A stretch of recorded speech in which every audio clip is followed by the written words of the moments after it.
জানেন যে Bangladesh fire service ও civil defence দুর্ঘটনা দুর্যোগে সবার আগে সবার পাশে, তারই ধারাবাহিকতায় আমরা আনুমানিক 4:20 থেকে আমরা খবর পাই। সেই খবরের প্রেক্ষিতে গতি সেবা ত্যাগের মূলমন্ত্র উজ্জীবিত হয়ে আমরা ঘটনাস্থলে আসি। ঘটনাস্থলে এসে দেখতে পাই যে একটি ট্রাক ভর্তি গাড়িতে অনেকগুলো গ্যাস সিলিন্ডার ছিল, আগুন দাউ দাউ করে বলছে এবং বেশ এক্সপ্লোশন হচ্ছে। যেখানে আমাদের বেশ চ্যালেঞ্জ ছিল, আমাদের ফায়ার ফাইটার যারা আছে, আমরা যারা আছি, তাদের সকলকে সেফ রেখে আগুনটা কন্ট্রোল করা আমাদের জন্য বেশ চ্যালেঞ্জ।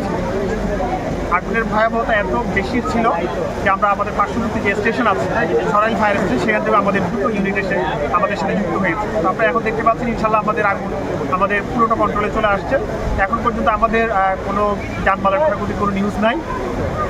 তো আমরা এখন পর্যন্ত কাজ করে যাচ্ছি। আগুনের নির্বাপন শেষ হলে আমরা এক্স্যাক্টলি কী কারণে অগ্নিকাণ্ড সংঘটিত হয়েছে আমরা সেই বিষয়টা আপনাদেরকে বলতে পারবো।